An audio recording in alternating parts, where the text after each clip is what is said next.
sifat hati kita, apapun yang kita lakukan, itulah firman Tuhan yang dapat menentukan dan kekuatan kita.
Dengan kebenaran firman Tuhan, kami mengucap syukur. Kami telah menaikkan beberapa pujian. Biar pujian itu boleh menyenangkan hati Tuhan. BL Singer, musik yang sudah memandu kami, Tuhan Yesus memberkati mereka. Tibalah saatnya bagi kami akan mendengarkan kebenaran firman Tuhan. Kami akan mendengarkan apa yang menjadi isi hati Tuhan. Kau nyatakan kepada kami melalui hamba-Mu ini, Bapa. Terima kasih Tuhan, berfirmanlah kepada kami. Kami akan siap menerima kebenaran firman Tuhan. Tegurlah kami ya Tuhan, tempelanglah kami ya Tuhan, sesuai dengan apa yang Tuhan mau. Kerjakanlah firman Tuhan dalam kehidupan kami. Terima kasih Bapa, hikmat dan kemurahan Tuhan turun atas hamba-Mu, otoritas Allah turun atas hamba-Mu, supaya kebenaran firman Tuhan itu boleh menjadi rema dalam setiap kehidupan kami. Terima kasih Bapa, kami akan duduk dengan diam berkonsentrasi terhadap kebenaran firman Tuhan. Hancurkan segala pekerjaan iblis kuasa kegelapan yang ingin mengambil benih-benih firman Tuhan. Kami yakin dan percaya saat Tuhan berbicara, kami siap dengan segala kerendahan hati kami mendengar kebenaran firman Tuhan. Dalam nama Tuhan Yesus, kami sudah berdoa dan mengucapkan syukur. Haleluya. Amin. Puji nama Tuhan, saudara punya kekasih, saya ucapkan selamat pagi, selamat kita beribadah, selamat kita akan sama-sama menikmati kebenaran firman Tuhan. Haleluya. Saudara adalah sangat berbahagia ya kalau kita pada pagi hari ini bisa bertemu dengan Tuhan. Saudara tentunya berbahagia juga ya ketemu dengan saudara satu dengan yang lainnya ya. Saya berbahagia, saya senang sekali saya bisa bertemu dengan Bapak Ibu saudara sekalian. Tetapi kebahagiaan yang paling terutama, yang paling hakiki rasanya ya saudara ya, adalah ketika kita bertemu dengan Tuhan. Ada satu getaran, ada satu perasaan yang rasanya tidak bisa diungkapkan sukacita kita ketika kita bisa bertemu dengan Tuhan. Ya, puji nama Tuhan, saudara kasih. Ya, tanggal 7 nanti, ya kita akan sama-sama memperingati apa yang dinamakan Jumat Agung. Ya, saudara, kalender itu merah. Jadi pemerintah memberikan waktu untuk kita umat Kristiani untuk beribadah. Ya, kita luangkan waktu untuk kita beribadah. Di situ juga nanti tanggal 7 kita akan juga masuk dalam sakramen perjamuan kudus. Saat ini seperti biasa minggu pertama kita melaksanakan sakramen perjamuan kudus ini. Puji nama Tuhan, saudara kasih. Nah, saudara, sebelum Tuhan Yesus masuk di dalam peristiwa yang dinamakan istilahnya Jumat Agung, ya, tentu saudara, apa sih Jumat Agung? Apa sih Paskah? Ya, ada beberapa aliran gereja yang sampai saat ini menerapkan ritual-ritual sakral mereka. Ya, ada yang istilahnya Rabu Abu. Kalau sekarang ini berarti hari apa ya? Ini hari Minggu ya. Bukan, kalau Minggu ya, Minggu Palem ya. Seperti hari ini ya, mereka yang dari Katolik itu saudara, waduh, betul sekali ya saudara. Minggu ini adalah Minggu Palem. Dan nanti Kamis itu Kamis Putih, Jumat Agung, Sabtu apa? Sabtu Suci. Terus Minggu Paskah. Nah, itu berentetan saudara ya. Mari kita juga mempersiapkan diri ya untuk kita masuk dalam satu rangkaian acara ini ya saudara ya. Baik, kita ketahui saudara, dalam memasuki Jumat Agung ini saudara, dari Alkitab, saudara tentunya sudah sering ya membaca Alkitab ini. Dari Alkitab kita tahu bahwa ada banyak hal yang Tuhan lakukan, yang Tuhan kerjakan bersama-sama dengan murid-muridnya. Ya, sebelum penyaliban, sebelum Jumat Agung, sebelum ada Taman Getsemani di situ, saudara, Tuhan Yesus melakukan ada beberapa hal yang Tuhan kerjakan bersama-sama dengan muridnya. Saya tidak akan membahas satu-satu ya. Ada pembasuhan, ada Via Dolorosa, ada apa lagi ya, pengurapan ya. Dan saya ungkapkan semuanya, saudara ya. Nah, dan semua cerita itu nanti akan berakhir di Taman Getsemani. Itulah puncaknya nanti. Setelah dari Taman Getsemani, barulah perjalanan Via Dolorosa menuju eksekusi Bukit Golgota. Saudara, ini pernah tahu ya melihat cerita film yang itu ya, tentang Paskah itu, apa? Bahasa Inggrisnya apa? The Passion of the Christ ya. Waduh, saya kalau nonton itu ngeri sekali saudara ya. Tetapi saudara, marilah kita juga mau belajar tidak hanya menonton TV, tapi kita mendalami melalui kebenaran firman Tuhan ya. Saudara, salah satunya adalah perjamuan malam terakhir bersama-sama dengan muridnya. Ada apa di sana?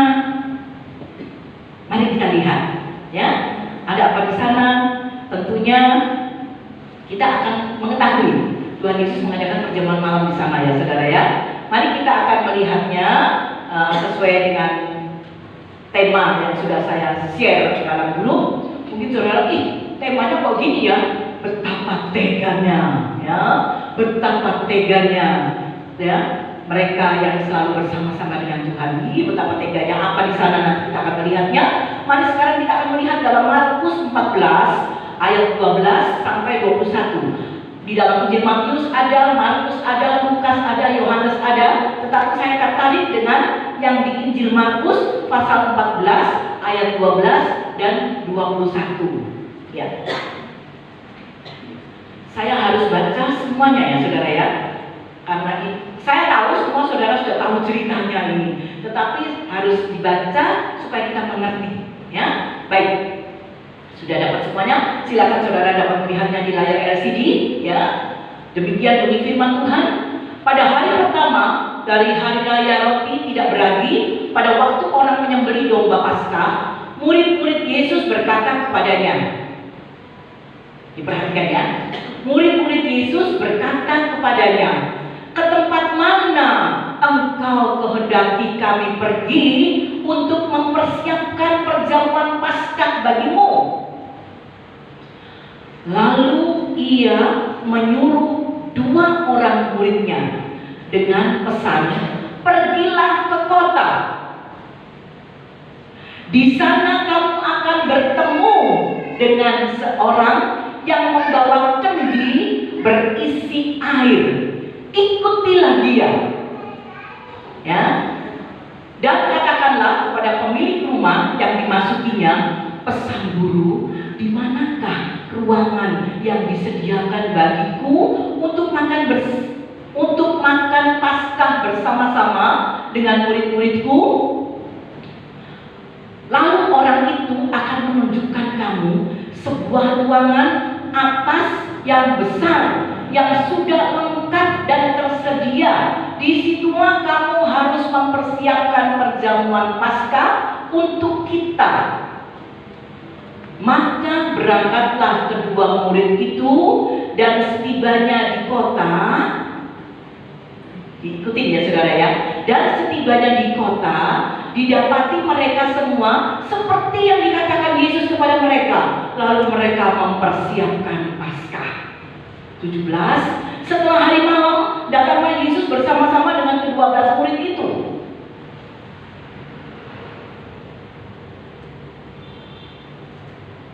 18. Ketika mereka duduk di situ dan sedang makan, Yesus berkata, "Aku berkata kepadamu, sesungguhnya seorang di antara kamu akan menyerahkan aku, yaitu dia yang makan dengan aku."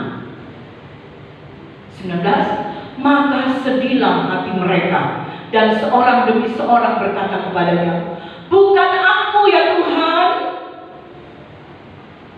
Ia menjawab, "Orang itu ialah salah seorang dari kamu yang 12 ini. Dia yang mencelupkan roti ke dalam satu pinggan dengan aku." Terakhir, "Anak manusia memang akan pergi sesuai dengan yang ada tertulis tentang dia. Akan tetapi celakalah orang yang olehnya anak manusia itu diserahkan. Adalah lebih baik bagi orang itu sekiranya ia tidak dilahirkan." Amin. Saudara sudah mengikuti ya pembacaan ayat demi ayat. Sekarang kita akan melihat apa alasan Tuhan Yesus mengadakan perjamuan terakhir bersama dengan murid-muridnya. Apa alasannya? Ya, tentunya ada satu alasan ya saudara, yaitu untuk memperingati apa yang Tuhan lakukan bagi umat manusia. Suatu peringatan itu adalah untuk umat manusia. Dikatakan umat manusia, bukan untuk umat Kristiani, bukan untuk umat orang percaya. Tidak, bukan. Perjamuan akhir dilakukan adalah supaya mengingatkan bahwa semua umat manusia, ya, selain orang Kristen, selain orang percaya, ya, untuk semua manusia, bahwa dia akan mencurahkan darahnya di atas kayu salib untuk menebus dosa semua manusia. Menebus dosa semua manusia. Sekarang yang jadi masalah adalah apakah kita percaya? Apakah kita tidak? ya saudara, yang percaya adalah memperoleh anugerah keselamatan. Tapi bagi mereka yang tidak percaya, itu urusannya dia dengan Tuhan. Ya, jadi saudara, itu alasan yang pertama untuk memperingati bahwa aku akan mencurahkan darahku mati di atas kayu salib untuk menebus dosa umat manusia. Peringatan yang pertama, alasan yang pertama. Alasan yang kedua adalah untuk mengajarkan kepada para murid supaya hidupnya penuh dengan segala kerendahan hati dan saling melayani. Ya saudara, dalam perjamuan malam itu ada acara satu pembasuhan kaki murid-muridnya. Betul ya saudara? Saudara ingat ya ceritanya? Ya, salah satu yang dibasuh kakinya yang saudara ingat ceritanya adalah siapa murid Tuhan Yesus? Petrus. Ya, di sini tidak ada Tuhan, biasanya Tuhan membantu menjawab ya. Ya, mengapa Tuhan Yesus mengadakan ritual seperti itu? Menunjukkan kerendahan hati dan saling melayani. Ya, puji nama Tuhan, saudara yang terkasih. Sekali lagi, saya katakan di grup saya tulis betapa tega kamu yang selalu bersama-sama dengan aku. Di mana letak ketidaktegaannya? Di mana letak ketegaannya sekarang, saudara? Nah, dan siapa yang membuat harus tega? Ya, saudara, Alkitab menjawab bahwa di dalam ayatnya yang ke-13 sampai 15, kalau kita tampilkan lagi, ya, di dalam pembacaan tadi ayat yang ke-13 15, Tuhan Yesus menyuruh muridnya untuk pergi ke kota. Loh, kok Tuhan Yesus tahu sih kalau ada acaranya di sana? Ya, Tuhan Yesus tahu karena semua itu sudah dalam skenario. Ya, kamu pergi utusan, ya. Kamu ke sana, kamu bertemu dengan seseorang. Nanti kamu di sana nanti akan bertemu dengan seorang yang membawa kendi berisi air. Tetapi kalau di dalam Injil Matius, saudara, wah, lebih bingung lagi. Pergilah ke kota Anu. Sudah ke kota Anu, di sana kamu akan bertemu dengan seseorang. Nah, kalau kita belajar, saya pun belajar ya saudara ya. Nah, yang dimaksud kota itu adalah kota Yerusalem, Bukit Sion tempatnya. Ya, di sana nanti kita akan di sana kalian akan bertemu dengan seorang yang membawa kendi berisi air, ikutilah dia. Apa yang terjadi saudara? Ayat yang ke-18 dan yang ke-20 kalau ditampilkan. Ya. Kemudian ayat yang ke-18 dan 20 di situ dikatakan, ketika mereka duduk di situ dan sedang makan, Yesus berkata, "Aku berkata kepadamu, sesungguhnya seorang di antara kamu akan menyerahkan aku, yaitu dia yang makan dengan aku." Saudara, kira-kira ayat itu ditujukan ke siapa? Menurut pengamatan saudara, ayat itu ditujukan ke siapa? Salah satu coba 18 lagi ya. Coba saudara ikutin ya. Sesungguhnya seorang di antara kamu akan menyerahkan aku Tuhan Yesus, yaitu dia yang makan dengan aku. Kira-kira siapa menurut saudara? Herodes? Ada Herodes di situ. Yudas, ya. Nanti kita saksikan apakah Yudas ada bersama-sama dengan murid-murid Tuhan Yesus, bersama-sama dengan Tuhan Yesus dalam perjamuan malam terakhir. Nanti kita akan melihatnya ya saudara. Nah, saudara, kenapa kok Tuhan tahu? Tuhan berkata sesungguhnya seorang di antara kamu. Kok Tuhan tahu kira-kira ini loh nanti orang itu loh yang duduknya di situ loh. Kok Tuhan itu tahu ya saudara? Karena Tuhan itu adalah Maha Tahu. Kemahakuasaannya Maha Tahu, ya. Tuhan Yesus mengenal pribadi murid-muridnya. Mengapa saudara? Yang pasti sekali lagi, dia adalah yang Maha Kuasa dan dia adalah yang Maha Tahu. Dan pada waktu Tuhan Yesus berkata ayat yang ke-18, dijawab apa ayat yang ke-19? Saya akan memperagakan sedikit ya. Waktu Tuhan Yesus ngomong seperti itu, sedih hati mereka. Mereka siapa? Murid-muridnya. Karena Tuhan Yesus berkata, seorang di antara kamu. Ya. Maka sedihlah hati mereka dan seorang demi seorang berkata kepadanya, "Lihat gerakan saya. Bukan aku Tuhan. Bukan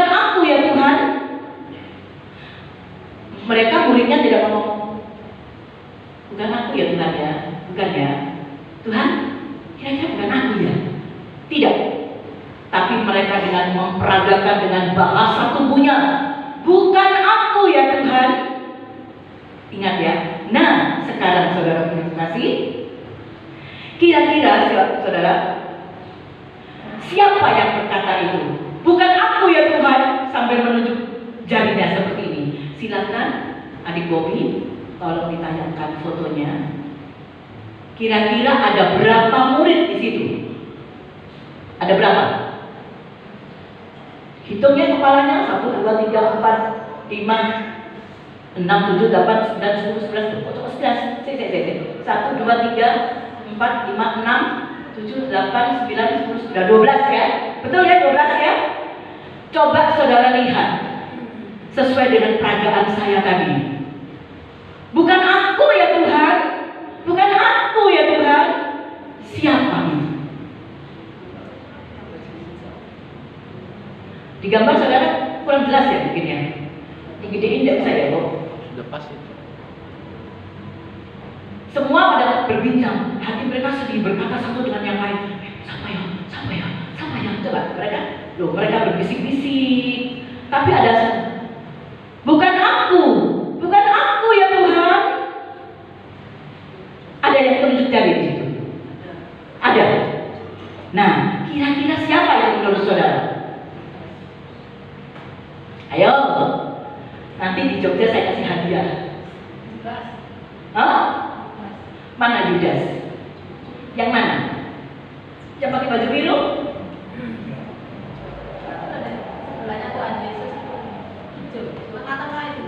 Oh ya, saya juga belajar loh saudara ya. Saya juga belajar saudara. Saya belajar dari Alkitab, saya belajar dari Google, saya belajar dari semuanya. Di situ ditulis di sebelah kiri Tuhan Yesus. Betul ya, di sebelah kiri ya. Nah, bukan aku ya Tuhan, bukan aku loh Tuhan. Berarti yang begini siapa tadi? Yudas. Ya, betul saudara. Ya, puji nama Tuhan saudara. Nah, melalui perjamuan ini saudara, Tuhan sedang memberitahu satu agenda yang besar. Skenario ilahi, bukan skenario biasa-biasaan saudara.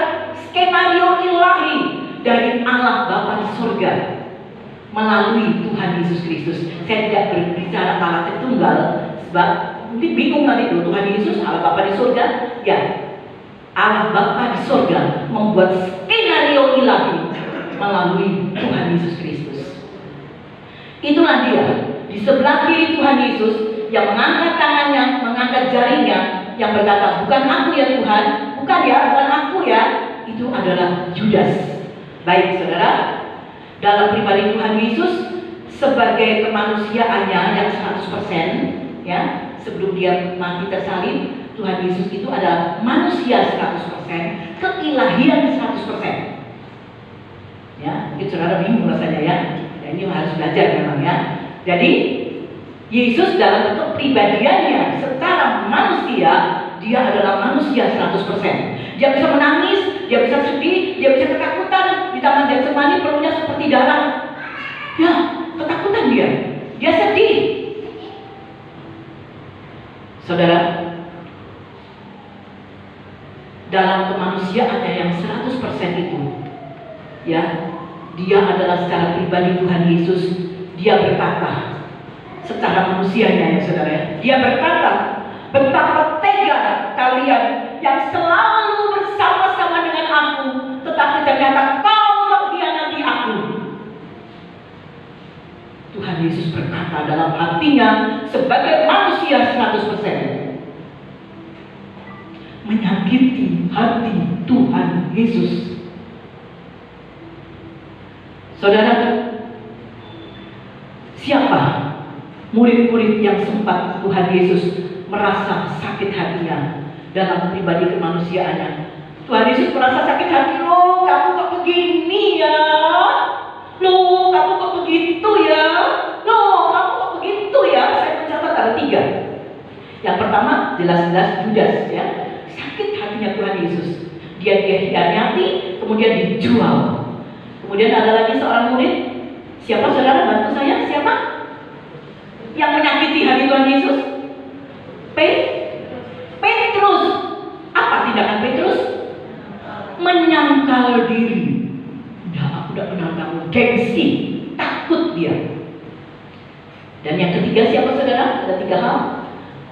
3 orang yang berdoa bersama-sama dengan Tuhan Yesus. Siapa? Petrus, Yohanes, Yakobus. Tuhan bilang, kamu doa di sini ya, aku tak doa di sini. Bareng mono aku ya, temenin aku ya. Tetapi apa yang terjadi saudara? 3 orang tadi itu akhirnya bagaimana saudara? Ketiduran dong. Padahal Tuhan cuma bilang 1 jam aja koncoi aku, temenin aku untuk berdoa. Gak taunya ketiduran saudara. Ya, itulah saudara yang gak bisa menguasai dirinya ya. Kalau tadi Petrus rasanya takut, gengsi. Oh itu muridnya Tuhan Yesus, nanti takut dia apa-apa no ya saudara ya. Kalau Yudas tadi itu, wah dia itu apa? Gara-gara uang. Waduh saudara, uang itu akar dari segala kejahatan. Cinta uang akar dari segala kejahatan. Kita perlu uang apa enggak? Boleh apa enggak kita buat uang banyak? Senang apa enggak kalau kita bawa uang banyak? Senang. Tapi cinta akan uang itu akar dari segala kejahatan. Ya, puji nama Tuhan saudara, terima kasih.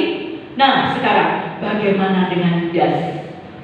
Ya, karena Tuhan katakan nanti yang roti dicelupkan ke pinggannya itulah yang akan menyerahkan aku. Sekarang kita akan melihat buktinya. Yohanes 13 ayat 26 sampai 27. Ya, Yohanes 13 ayat 26 dan 27. Bagaimana Yudas ketika dia bilang, bukan aku ya Tuhan, bukan aku. Kita melihat di ayatnya yang lain, saya perbandingkan sebab saudara ya. Nah, dalam Yohanes 13 ayat yang ke-26 dan 27, demikian firman Tuhan. Jawab Yesus, dialah itu yang kepadanya aku akan memberikan roti sesudah aku mencelupkannya. Sesudah berkata demikian, ia mengambil roti, mencelupkannya dan memberikannya kepada Yudas, anak Simon Iskariot. Nah, ini yang ke-27. Perhatikan baik-baik.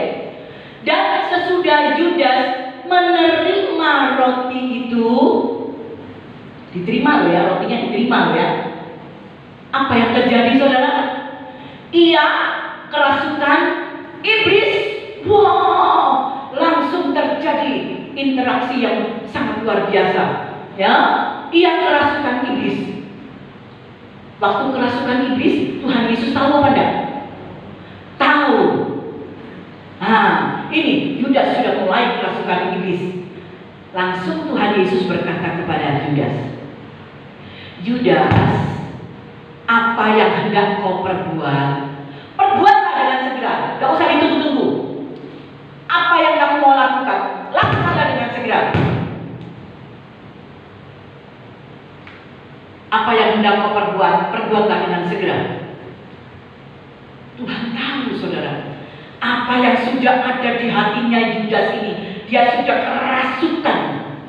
Saudara, tidak tahu bagaimana ekspresinya Yudas ya. Pokoknya dia dibilang sudah kerasukan iblis dan Tuhan tahu apa yang hendak kau perbuat. Ayo sekarang Yudas, perbuatlah dengan segera. Puji nama Tuhan saudara.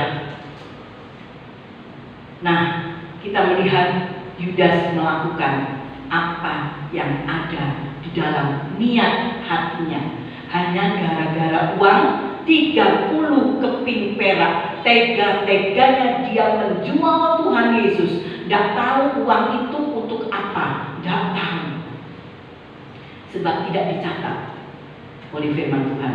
Tetapi dia mengingini uang seperti itu 30 perak. Dia mengkhianati Tuhan Yesus. Ya, dan saudara, Yudas melakukan apa yang ada dalam niat hatinya, apa yang ada dalam pikirannya. Bagaimana sekarang trik-trik Yudas menyerahkan Tuhan Yesus hanya untuk uang 30 keping perak? Gimana trik-triknya? Ada triknya saudara. Kalau saudara membaca Injil Matius, Markus, Lukas, Yohanes, di situ saudara akan mendapatkan sebuah ceritanya, ya. Ya, disitulah kita melihat sifat kemunafikan Yudas. Wow, api. Tetapi ada niat hati, pikirannya, saudara, untuk menjual Tuhan Yesus. Kemunafikan Yudas, ya, saudara. Hati Tuhan sedih secara manusia, tetapi itulah kembali lagi skenario dari Allah Bapa di surga harus terjadi. Kenapa kok nggak terhindari, nggak terhindarkan? Kenapa tidak ada cerita itu? Nggak bisa saudara, harus ada cerita itu, karena itu masuk dalam skenario ilahi, saudara. Nah, begitu juga dengan apa yang lakukan oleh Petrus, sama saudara. Ya, semua itu ada ceritanya di dalam Alkitab. Silakan saudara baca sendiri, ya. Nah, sekarang saudara, bagaimana aplikasi peristiwa ini dengan kehidupan kita sehari-hari? Saya tidak menuduh saudara menjadi Yudas, tidak. Dan jangan sampai seorang pun kita menjadi seorang Yudas yang mengkhianati. Saudara, kita tidak bisa lagi menjual Tuhan Yesus. Kita tidak boleh mengkhianati lagi Tuhan Yesus, ya saudara, ya. Tuhan Yesus mengingatkan dalam kita menjalankan hidup ini, kita harus berhati-hati. Jangan sampai kita masuk terjerembab dalam Yudas. Saudara, tidak mungkinlah saya bisa kayak Yudas. Saudara, jangan menganggap diri kita kuat loh, saudara. Awas, kita harus berhati-hati. Karena apa, saudara? Singa itu berkeliaran di kanan, kiri, depan, muka, belakang kita. Untuk apa singa-singa itu? Untuk apa, saudara? Untuk menerkam siapa yang dapat dilulurnya. Saudara, terima kasih. Itulah, ya, iblis yang ada di sekitar kita. Dia hendak mencari siasat untuk menjatuhkan kita. Begitu kita lengah, iblis langsung mencaplok kita. Sudah, kita masuk dalam perangkap iblis. Saudaraku yang berkasih, kita harus berhati-hati dengan siasat-siasat tipu muslihat iblis, cara-cara tipu muslihat iblis. Firman Tuhan berkata apa? Iblis itu menyerupai seperti apa, saudara? Iblis kadang-kadang tidak menyerupai seperti genderuwo, tidak. Tapi iblis itu kadang firman Tuhan katakan apa, saudara? Iblis dapat menyerupai seperti malaikat terang, kayak api. Aduh, saudara, hati-hati ya, saudara, ya. Nah, firman Tuhan berkata iblis menyerupai seperti malaikat terang. Itu sebabnya kita harus berhati-hati, jangan sampai kita tertipu dengan tipu daya muslihat iblis, ya. Acap kali memang, saudara, ada orang-orang yang dekat dengan kita, siapapun itu, dapat menyakiti kita, dapat mengecewakan kita, dapat menyusahkan kita, ya. Orang-orang yang terdekat dengan kita, siapa itu? Saudara jawab sendiri di dalam hati. Bisa itu terjadi, saudara. Seperti mana Yudas bersama-sama selalu dengan Tuhan Yesus, berjalan dari satu kota ke kota yang lain, menyembuhkan penyakit orang-orang yang sakit. Yudas selalu bersama-sama dengan Tuhan Yesus. Gletek, orang Jawa bilang. Gak tahunya pada waktu Yesus mau disalib, penyaliban, gara-gara Yudas. Ternyata itu atas penentuan Tuhan, atas penentuan Allah Bapa di sorga, menurut skenario ilahi Bapa di sorga, ya, saudara. Nah, inilah yang dialami oleh Tuhan Yesus. Jadi kalau kita mengalami, saya ini kurang api, saya kok disusahkan, saya kok dikecewakan, saya kok disakiti, saudara, Tuhan Yesus sudah pernah mengalami seperti itu. Jadi saudara, gak usah berkecil hati, ya saudara. Kalau saudara dikecilkan, dikucilkan, disakiti, dikecewakan, terimalah itu. Katakanlah, ampunilah mereka. Seperti Tuhan Yesus berdoa di atas kayu salib, ampunilah mereka, karena mereka tidak tahu apa yang mereka perbuat. Mari kita mau belajar seperti itu, ya saudara, ya. Nah, saudara, tetapi ingat sekarang, Ada banyak murid-murid tadi, Yudas, Petrus, Yohanes, Yakobus, Petrus, rasanya mengecewakan hatinya Tuhan, membuat hati Tuhan sedih. Tapi di sisi yang lain ada satu cerita juga. Nah ini saudara, ya, jadi ada keseimbangan ya saudara ya. Nah apa yang terjadi di tengah-tengah Tuhan Yesus diperlakukan oleh beberapa orang yang menyakiti Tuhan, ada seorang wanita sekarang itu laki-lakinya. Saya tidak mendiskriminasikan laki atau perempuan, tidak saudara. Tapi ini masalahnya, datanglah seorang perempuan sekarang, seorang wanita datang kepada Tuhan Yesus. Apa yang dilakukan oleh wanita ini? Kira-kira saudara tahu dalam cerita Alkitab? Ini sebelum penyaliban Tuhan Yesus juga loh saudara. Seorang wanita melakukan sesuatu untuk Tuhan Yesus. Mari kita baca saja saudara ya. Markus 14 ayat 3 sampai 9. Tapi saya akan membacanya hanya ayat yang keempat, karena saya tahu saudara semua tahu cerita ini. Saya hanya membaca ayat yang keempat. Seorang wanita datang kepada Tuhan Yesus. Apa yang dia lakukan? Ayat yang keempat saja. Markus 14 ya, ayat yang keempat. Coba ayat 3-nya apa? Ya, ini aja mulainya. Ketika Yesus berada di Betania, di rumah Simon si Kusta, dan sedang duduk makan, ya. Ketika Tuhan Yesus sedang duduk makan, datanglah seorang perempuan wanita membawa suatu buli-buli kualam berisi minyak narmastu murni yang mahal harganya. Setelah itu dipecahkannya leher buli-buli itu, dicurahkannya minyak itu ke atas kepala Yesus. Ada yang berkata di kepala Tuhan Yesus, ada yang berkata di kaki Tuhan Yesus. Tidak menjadi masalah. Ayat yang keempat, ada orang yang menjadi gusar dan berkata seorang kepada yang lain, untuk apa pemborosan minyak narwastu ini? Nah, saudara yang terkasih, seorang wanita ini, ya, dia mencurahkan minyaknya yang dikatakan minyak narwastu tadi yang dibawa dalam buli-buli, dan dikatakan itu mahal harganya, ya, dan minyak itu dicurahkan di kaki Tuhan Yesus atau di kepala Tuhan Yesus, ya. Saudara, wanita itu menyekanya kaki Tuhan Yesus dengan apa saudara? Dengan rambutnya, ya, bukan dengan kain, bukan dengan baju gaunnya karena panjang. Saya tak gosok-gosok kakinya Tuhan Yesus. Mari di shop itu minyak wanginya mahal saudara. Minyak wanginya katanya mahal. Tidak tahu saya di sini minyak wangi yang paling termahal itu berapa harganya, saya tidak tahu. Ya saudara, tapi dikatakan di sini minyak narmastu mahal harganya. Disok di kakinya Tuhan Yesus. Setelah itu diseka-seka, ya, dengan rambutnya, bukan dengan bajunya, bukan dengan sepotong kain, bukan, tetapi dengan rambutnya. Saudara, kalau kita berbicara rambut, saudara ya, wanita menyeka kaki Tuhan Yesus dengan rambutnya, ya. Saudara, kalau kita berbicara rambut dikaitkan dengan wanita, biasanya rambut itu bagi wanita itu apa? Mahkota, ya. Jadi diseka dengan rambutnya ya saudara ya, mahkota, ya. Nah, sekarang saudara, bagaimana sikap hati wanita ini? Saudara, dia melakukannya dengan segala kerendahan hatinya. Dia melakukan dengan segala ketulusan hatinya. Hak eman-eman disok kabeh. Mereka yang lain di situ gusar, saudara.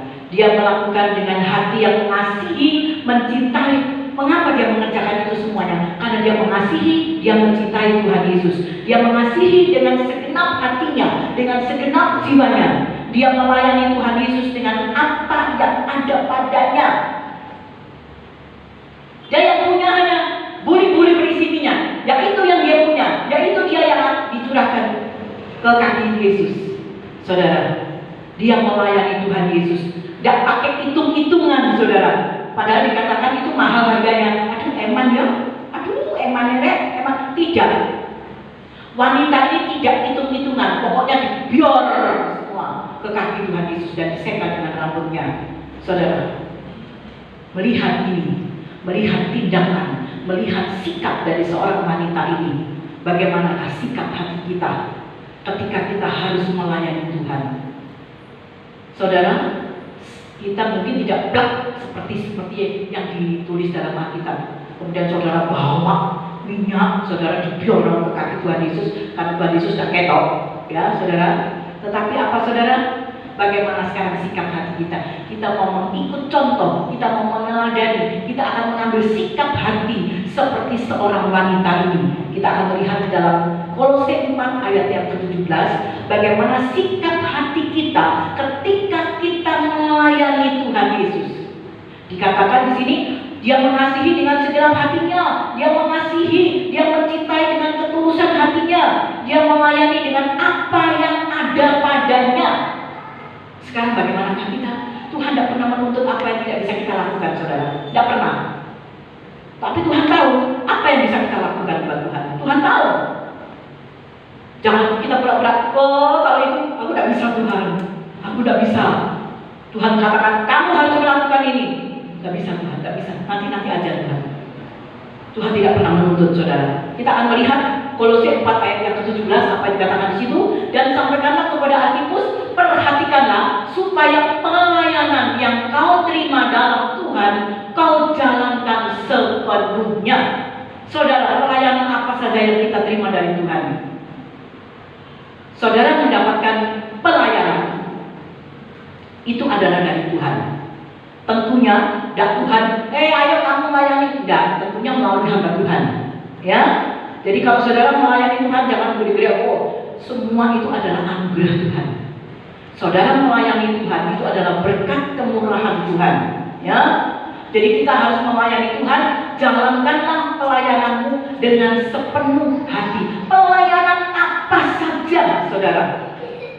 Pelayanan apa saja? Mari saudara, jalankanlah itu dengan sepenuh hati. Seperti mana seorang wanita dengan apa yang ada padanya.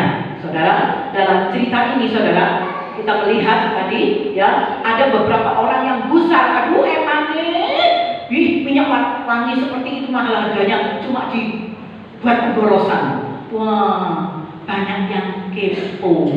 Ya, istilahnya ya, banyak yang kepo. Ya, mereka tidak suka dengan action dari seorang wanita ini. Kira-kira yang kepo ini siapa, saudara? Yang tidak suka ini siapa? Emang ini pemborosan itu lebih baik dikasihkan ke orang miskin lah, enak toh. Ngapain mesti dibiarkan ke kaki Tuhan Yesus? Ya, banyak orang yang kepo, orang yang gusar dengan actionnya wanita ini. Kira-kira siapa, saudara? Yang kepo, yang gusar ini siapa?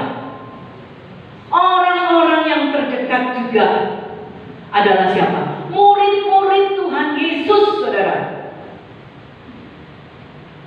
Mereka beranggap adalah itu pemborosan. Mereka beranggap itu, oh wanita itu apa sih namanya sekarang istilahnya lebay. Ya, mereka berkata seperti itu. Minyak itu mahal. Kata firman Tuhan harganya 300 dinar.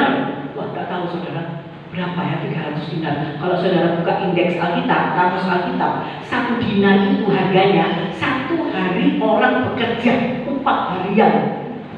1 dinar itu nilainya sama dengan 1 hari orang bekerja. Anggap aja 1 hari orang bekerja berapa ya bayarannya? Anggap aja gampang nih, 100.000 segitu aja ya. 1 hari 100.000. Minyak itu harganya 300 dinar. Jadi berapa saudara? Tolong hitung no. Wah, Pak Andre biasanya harus cepat ya. Ya Pak Andre lagi sakit ya saudara ya. Perlu istirahat, kasihan. Kira-kira berapa saudara? Minyak wangi itu 300 dinar. 1 dinar harganya sama dengan 1 hari orang bekerja. Anggap aja 1 hari orang bekerja 100.000. Berarti kalau 300 dinar duit piro ya? 3 juta.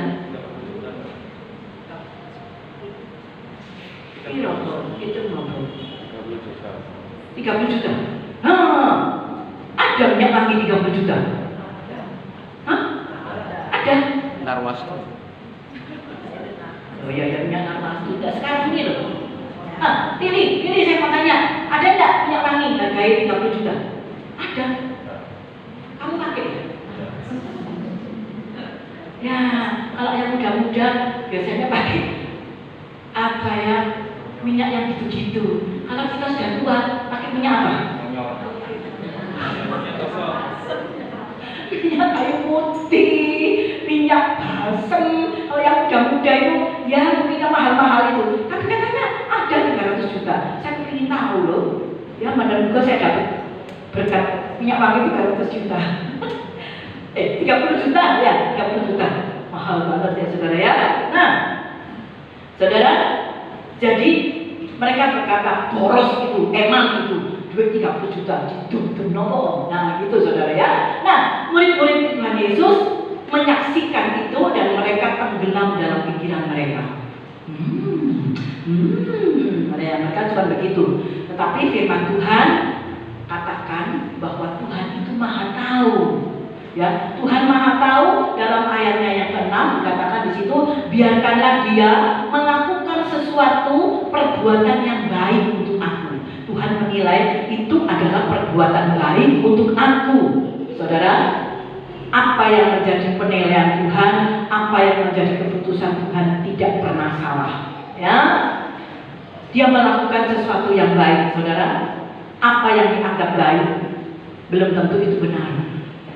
Tetapi apa yang benar itu pasti baik bagi Tuhan, dan Tuhanlah yang menilai semuanya. Saudara, wanita ini mengasihi Tuhan dengan segenap hatinya. Wanita itu memberi penghormatan terakhir untuk Tuhan Yesus sebelum dia mati di kayu salib. Nah, sekarang bagaimana dengan kita? Adakah, sudahkah, maukah kita memberikan penghormatan yang terakhir buat Tuhan Yesus? Dia rela mati di kayu salib buat kita. Apa balasan saudara?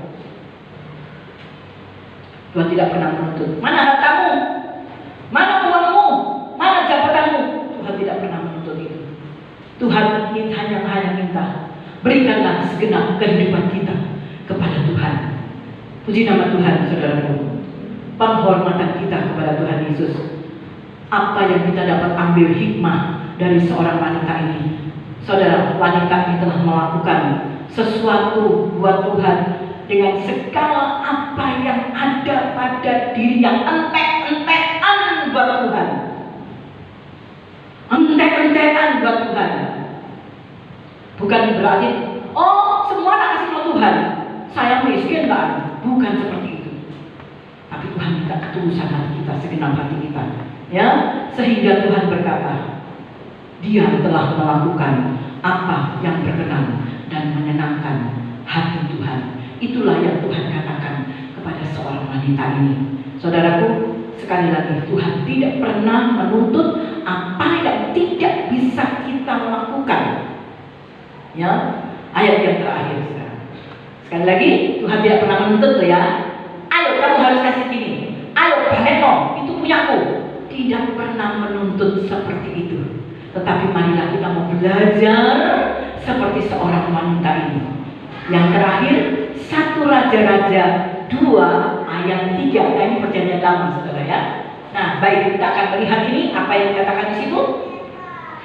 1 Raja-Raja pasal 2 ayat 3. Aduh, ciri ya. Ya, coba ya, saudara, saya bakal baca buat saudara. Lakukanlah kewajibanmu dengan setia terhadap Tuhan Allahmu, dengan hidup menurut jalan yang ditunjukkannya dan dengan tetap mengikuti segala ketetapannya. Ya, sampai situ saja. Lakukanlah kewajibanmu dengan setia terhadap Tuhan. Jadi yang dituntut itu apa, saudara? Melakukan kewajiban kita dengan setia. Kesetiaan kita inilah yang dinilai oleh Tuhan, ya, saudara. Sudah saya catat di sini, saudara.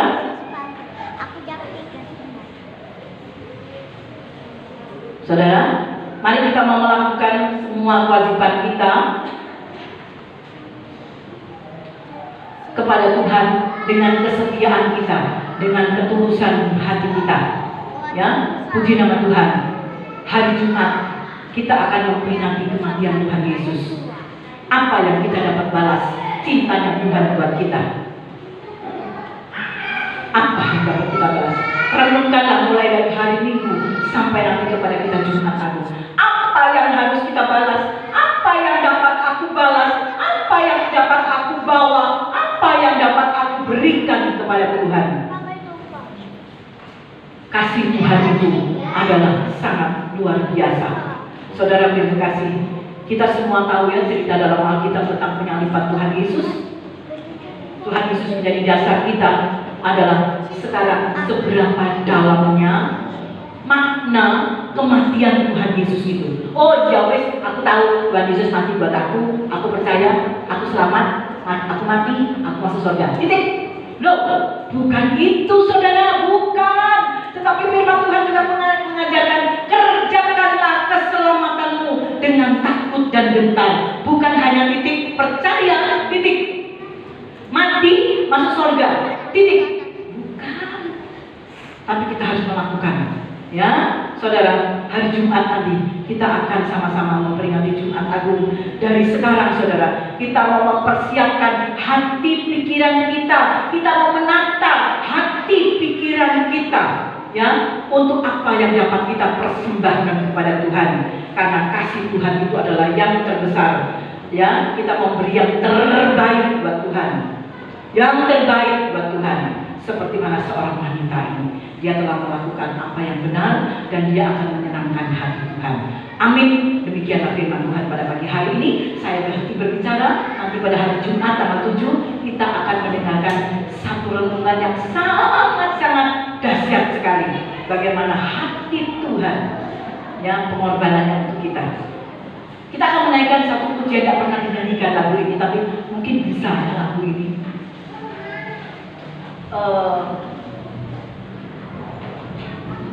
Coba tayangkan, saya tidak tahu lagunya apa nih. Karena saya dapat nyanyian ini pada waktu saya sudah selesai persiapan, saudara. Sebetulnya saya mempersiapkan yang lain, tapi setelah saya mau masuk tidur lagi, saya dapat lagu ini. Makanya di catatannya aku saya kasih 2 lagu, saudara. Ya, beriku hati, berikanlah hati kita, pikiran kita untuk menyembah kepada Tuhan, mempersembahkan hidup kita buat Tuhan. Beri yang terbaik buat Tuhan. Haleluya.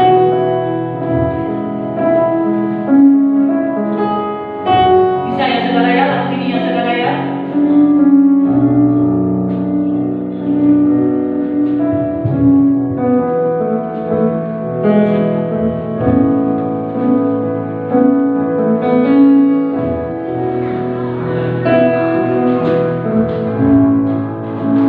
Beriku hati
ini, di mana kasih dan pengorbanan Kristus bagi kita sangat besar.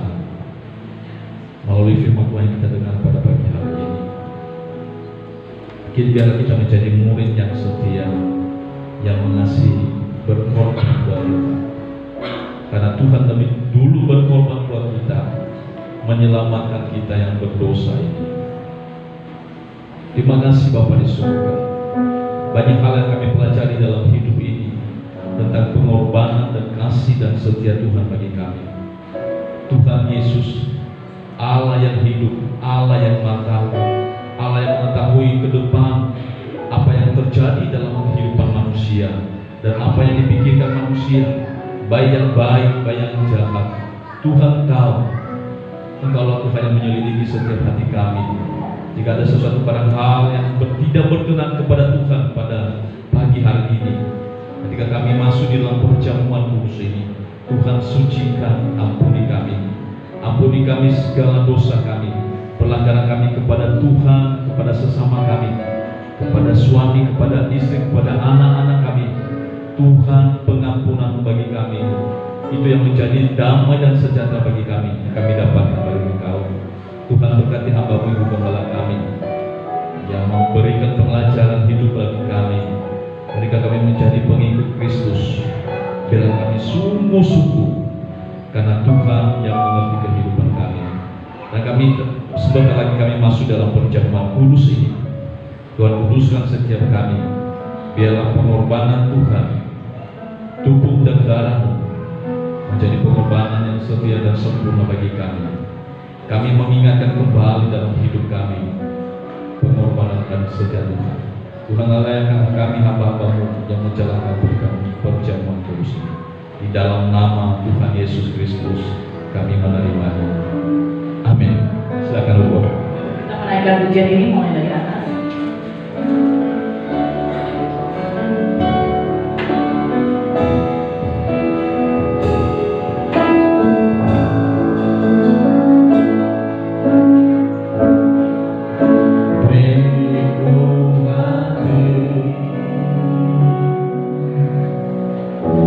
Untuk menyembah-Mu,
Semuanya sudah dapat, yang di depan semua, yang di belakang semuanya sudah. Kalau saudara mau ambil untuk keluarga di rumah, monggo silakan, ya. Nanti pada waktu saudara memegang cawan, diambil sedikit, saudara bisa oleskan di bagian tubuh saudara yang sakit, oleskan sedikit, ya, tidak apa-apa. Mari kita akan mengangkat hosti ini dengan tangan kanan kita. Bapa dalam surga, kami bersyukur dan berterima kasih kesempatan yang sangat luar biasa menjelang penyaliban Tuhan Yesus Jumat Agung. Kembali Engkau mempersiapkan lagi bagi kami untuk kami boleh masuk lagi dalam sakramen perjamuan kudus. Tuhan, sucikan, kuduskan kami, layakkan kami untuk menerima sakramen ini. Terima kasih Bapa. Sekali lagi Tuhan, sucikan supaya ini berkenan buat kami menerima segala pertolongan Tuhan. Terima kasih Bapa. Kita mendengar firman Tuhan. Sebab apa yang telah kuteruskan kepadamu telah aku terima dari Tuhan, yaitu bahwa Tuhan Yesus pada waktu malam ia diserahkan mengambil